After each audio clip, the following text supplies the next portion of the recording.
ओ ललना लाल भैले फुलवा के दीपक मनवा में आस लागल हो।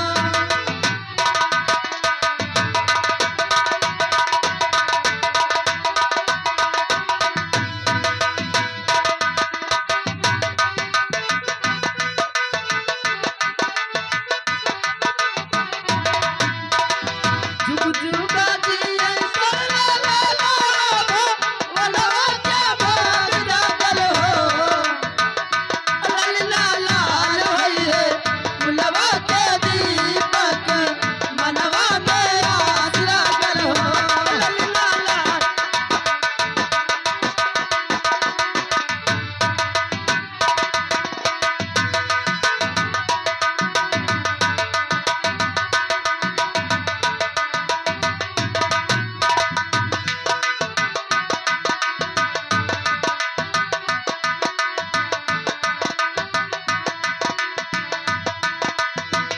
सासु सुहागिन बड़ी भागिन अलगल लुटावेली हो। सागिन बड़ी भागिन अलगल लुटावेली हो। यला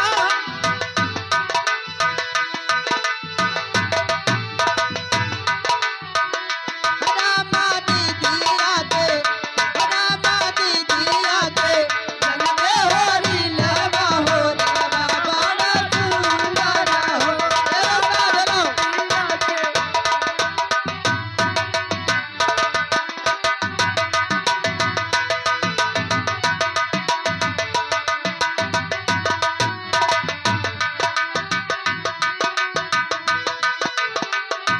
पहले दीदिया के जलवे होरी लवा बड़ा सुंदर हो।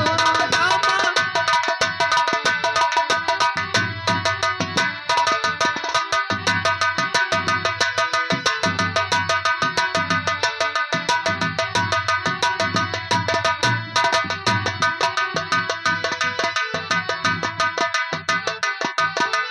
Hello hello check hello hello hello ये लीजिए memsahib. Hello hello hello check hello इधर आइए मैडम जी। ये आ गए हमारे महाजन यादव भाई साहब। महाजन यादव भाई साहब यानी 50 रुपया दे रहे हैं, लेकिन क्या समझ के आपको अपन बहन समझ के अपने बेरना का कुछ दे देते हैं कामा। ए वस्ताद भैया का बने सही थी। हाँ हाँ बिल्कुल दे दो। मैंने भैया तोहार हो हम कसल लगे वो दादा।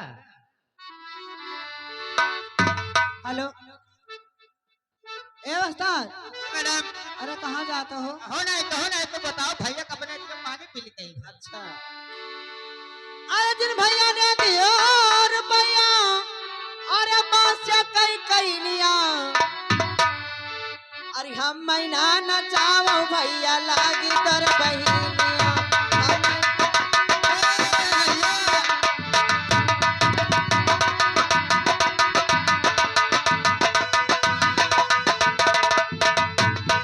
लागी तर बहिनिया, लागी तर बहिनिया।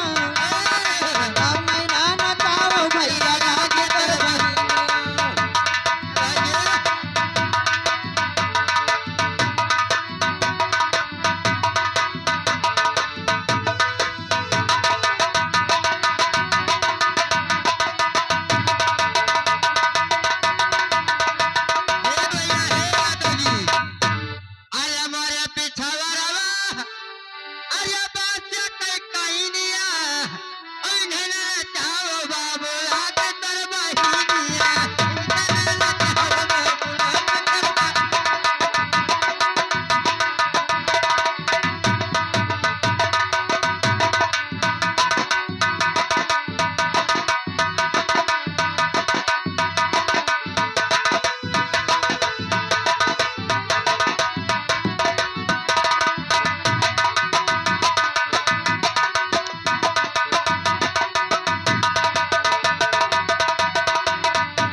हेलो अरे तारे प्यावा बढ़ैया अरे तारे प्यावा बढ़ैया यशोदा